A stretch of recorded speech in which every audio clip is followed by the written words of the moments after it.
Hello दोस्तों, स्वागत है आप सभी का आपके अपने यूजीसी नेट गुरुकुल चैनल पर। स्टूडेंट्स, यदि आप चैनल पे नए हैं तो चैनल को सब्सक्राइब कर लीजिए ताकि रेगुलर अपडेट आप लोगों को मिलती रहें। यूजीसी नेट के एग्ज़ाम आप लोगों के कंप्लीट हो चुके हैं और अब जो नेक्स्ट पेपर है वो जून साइकिल वाला आप लोगों का है। और ऐसे स्टूडेंट जो फर्स्ट अटेम्प्ट दे रहे हैं या और रिपीटर्स भी हैं तो वो हमारा ऑफिशियल ऐप जेआरएफ डाउनलोड कर सकते हैं, जहाँ पर आप लोगों के लिए जून साइकिल के कोर्स अवेलेबल हैं, फ्री टेस्ट अवेलेबल है, फ्री पीडीएफ अवेलेबल है, फुल लेंथ की मॉक टेस्ट अवेलेबल है।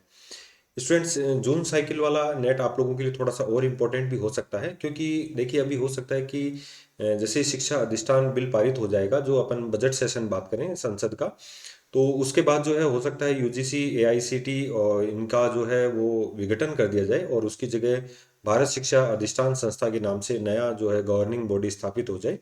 तो अभी हाल ही में कुछ दिनों में जो गवर्नमेंट के द्वारा परिवर्तन किए गए हैं, एनईपी 2020 लागू की गई है, एनसीएफ 2023 लागू किया गया है, नया एनसीआरएफ सिस्टम लागू किया गया है जिसमें क्रेडिट सिस्टम को भारत में लागू कर दिया गया है। तो ऐसी सब चीज़ों को लेकर मुझे लगता है कि आने वाले समय में आपका जो नेट है उसका पैटर्न में भी कहीं ना कहीं थोड़ा बहुत बदलाव देखने को मिलेगा। कौन सी बॉडी इसको आयोजित करवाएगी, ये सब भी चीज़ें चेंज हो सकती हैं। नेट को लेकर जो भी संभावनाएं हैं उसको लेकर हम आप लोगों को रेगुलर अपडेट देते रहेंगे।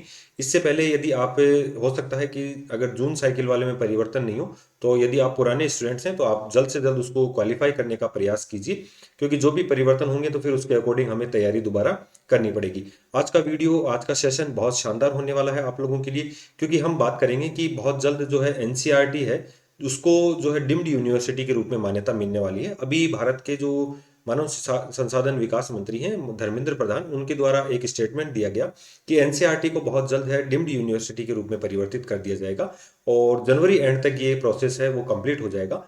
इस बात के क्या मायने हैं, क्या इससे फर्क पड़ेगा भारतीय एजुकेशन सिस्टम में, हम उसको लेकर भी आप लोगों से इस वीडियो के अंदर चर्चा करेंगे। तो आपसे निवेदन है कि वीडियो के लास्ट तक बने रहें, वीडियो को लाइक शेयर जरूर करें।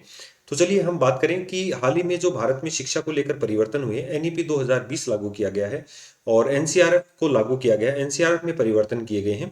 ये परिवर्तन क्या कहते हैं? ये परिवर्तन कहते हैं कि इंसान को केवल जो शिक्षा के क्षेत्र में डिग्री ही होती है, पहले डिग्री ही उसकी सफलता का आधार मानी जाती थी, अब डिग्री सफलता का आधार नहीं रहेगी, क्योंकि डिग्री के माध्यम से हम केवल क्या कर रहे हैं, जो ग्रेजुएट बेरोजगार हैं उनको हम पैदा कर रहे हैं। यहाँ हम बात करें कि विभिन्न जो कंपनी के सीईओ हैं, भारत के जो प्रधानमंत्री हैं, इनके यदि हम स्टेटमेंट को देखें तो ये कहना चाहते हैं कि भारत में शिक्षा के साथ साथ स्किल को भी डेवलप किया जाए, ताकि जो बड़ी बड़ी जो कंपनियां हैं, एमएनसी हैं, वो हायर करने से पहले व्यक्ति की डिग्री के साथ उसे स्किल को देख सके। यानी कि अब वर्तमान में भारत की शिक्षा पद्धति में ऐसे लोगों की आवश्यकता है जो किसी समस्या को सोल्व कर सके, नहीं कि समस्या को कैसे हल करना है, नहीं, ठीक है, वो खुद किसी समस्या को सोल्व कर सके, ऐसी एजुकेशन सिस्टम को लागू करना है। तो इसके लिए भारत में क्रेडिट सिस्टम लागू किया गया। यानी कि इसको एक उदाहरण के माध्यम से समझें तो मैं कहूँ आप लोगों को, जैसे मान लो कोई एक इंजीनियर है और एक, जैसे मान लो किसी ने आईआईटी की है और किसी ने आईटीआई की है। आईआईटी में उसके पास केवल डिग्री है, एक्सपीरियंस नहीं है, लेकिन एक आईआईटी व्यक्ति के पास अच्छा खासा एक्सपीरियंस है जो उस आईआईटी होल्डर को जो है वो टक्कर दे सकता है। तो ऐसे में जो शिक्षा पद्धति है उसको और जो स्किल है उसको, तो ये दोनों पद्धतियों में क्रेडिट दिए जाएंगे। तो हो सकता है एक लेवल पर आकर दोनों के क्रेडिट बड़े हो जाएं, बराबर हो जाएं और दोनों को समान एजुकेशन लेवल पर रखा जाए। अभी आप लोगों ने देखा होगा सेमेस्टर सिस्टम में स्टूडेंट्स को क्रेडिट दिया जा रहा है, स्टूडेंट्स को क्रेडिट सिस्टम के साथ साथ स्किल सिखाया जा रहा है। तो ऐसे जो नए नए थॉट प्रोसेस है, नए नए परिवर्तन हो रहे हैं, इसको लेकर एनसीईआरटी में भी एक बहुत बड़ा बदलाव किया जा रहा है। यानी कि एनसीईआरटी अब केवल उसका काम किताबों का निर्माण करना ही नहीं, भारत के जो थिंक टैंक के रूप में काम करेगा, जो नीति आयोग कर रहा है उसी का काम जो है वो जो डीम्ड यूनिवर्सिटी एनसीईआरटी को दिया जाएगा।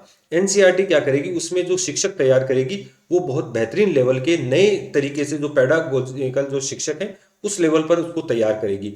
तो आइए जानते हैं इस वीडियो के अंदर क्या क्या परिवर्तन होने वाले हैं, कैसे होंगे, तो उनको लेकर अपन लास्ट तक चर्चा करते हैं। कमेंट जरूर करना वीडियो कैसा लगा। इसके अलावा डेली आप लोगों की 8 बजे जो है पॉलिटिकल साइंस की क्लासें रेगुलर चैनल पर अवेलेबल है, आप लोग उसको देखना ना भूलें। तो चलिए चर्चा करते हैं कि एनसीई इसी माह मिल सकती है मंजूरी, डिग्रियां देगा संस्थान, कौन सा? एनसीईआरटी, ठीक है। एनसीईआरटी जो अब तक आप लोगों के लिए पाठ्यक्रम डिजाइन करता था, बुक जो है वो पब्लिश करता था, अब इसको क्या दिया जाएगा, डिम्ड यूनिवर्सिटी का दर्जा दिया जाएगा। तो राष्ट्रीय शैक्षिक अनुसंधान एवं परिषद प्रशिक्षण परिषद जो एनसीईआरटी है, इसको जल्द ही डिम्ड टू बी यूनिवर्सिटी यानी कि मानद विश्वविद्यालय की इसको दर्जा दिया जाएगा। इसकी हम वीडियो के लास्ट में चर्चा करेंगे कि व्हाट इज द मानद विश्वविद्यालय। और जनवरी अंत तक इसमें निर्णय लिया जाएगा। और केंद्रीय शिक्षा मंत्री हैं जो धर्मेंद्र प्रधान 2023 में ही एनसीईआरटी को एक रिसर्च यूनिवर्सिटी के रूप में विकसित करने की घोषणा कर चुके हैं, जो अब स्कूली शिक्षा में गुणवत्ता और पाठ्यक्रम निर्माण में भूमिका निभाती थी, अब ये बच्चों को शिक्षा देने का भी काम करेगी। यानी कि एनसीईआरटी का जो डिम्ड का दर्जा मिलते ही वह स्नातक, स्नातकोत्तर, पीएचडी डिग्रियां प्रदान करेगा। और सबसे पहले जो है आईआईएससी को भी 1958 में जो है डिम्ड विश्वविद्यालय का दर्जा मिल चुका है। तो अगर हम डिटेल से बात करें तो देखिए इसमें क्या होगा, एनसीईआरटी को डिम्ड यूनिवर्सिटी बनाना जो है वो सेंट्रल गवर्नमेंट का एक मास्टर स्ट्रोक है, और इसमें प्रशासनिक नहीं संरचनात्मक सुधार होंगे। तो ये जैसे मैंने आपको बताया, किताब छापने वाली फैक्ट्री नहीं, थॉट लीडर के रूप में उभरेगी। टीचर्स को ट्रेनिंग और रिसर्च के रूप में इसका काम होगा, और पेडागोजिकल रिसर्च जो है वो इसका नेतृत्व करेगा। इसके अलावा अपन बात करें, केवल इनपुट में नहीं आउटपुट में भी सुधार दिया जाएगा, कि केवल नौकरी पे नहीं स्कूली शिक्षा जो है उसको भी विकसित करने पर जो है ध्यान दिया जाएगा। नेशनल क्रेडिट फ्रेमवर्क जो एनसीआरएफ है, इसकी अगर अपन बात करें तो यहाँ पर देखिए अब जो एजुकेशन के साथ बच्चे को क्रेडिट दिए जाते हैं, डिग्री नहीं बल्कि उसकी जो, जैसे मान लो मैंने आपको बताया कोडिंग में माहिर है, कोई अच्छा पेंटर है, कोई अच्छा कारपेंटर है, उसको स्किल के क्रेडिट दिए जाएंगे।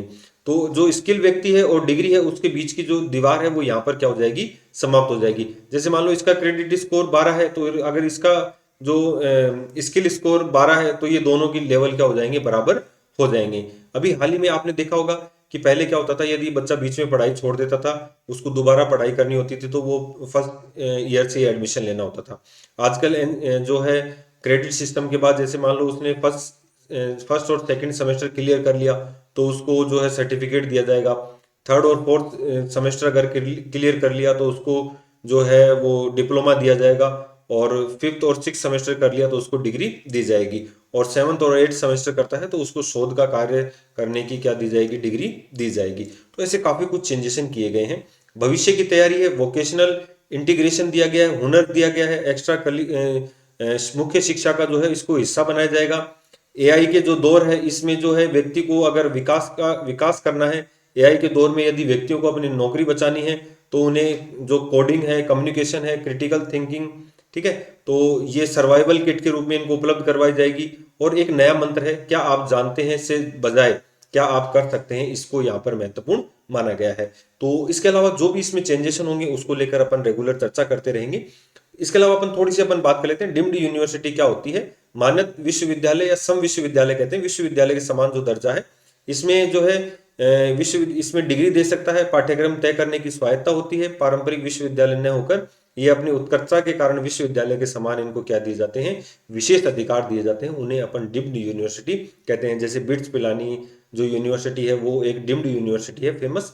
तो ऐसे क्या है, ये जल्द ही एनसीईआरटी आप लोगों के सामने क्या होगा, एक डिम्ड विश्वविद्यालय होगा, जो सेंट्रल गवर्नमेंट का एक बहुत बड़ा मास्टर स्ट्रोक होने वाला है। और आप यकीन मान के चलिए बहुत जल्द एजुकेशन सिस्टम में शानदार परिवर्तन होने वाले हैं, क्योंकि एक बहुत बड़े बदलाव के दौर से गुजर रहा है भारत का एजुकेशन। तो ऐसी ही जानकारियों के लिए आप यूजीसी नेट गुरुकुल के साथ बने रहिए। बाकी जो भी अपडेट होगा रेगुलर मिलता रहेगा। ये यूजीसी नेट के पेपर फर्स्ट में भी काम आएगा, और वर्तमान की एजुकेशन सिस्टम को समझने में भी आपकी हेल्प करेगा। तो ऐसी जानकारियों के लिए बने रहिए यूजीसी नेट गुरुकुल के साथ। आप लोगों का प्यार और स्नेह यूं ही बना रहे। धन्यवाद।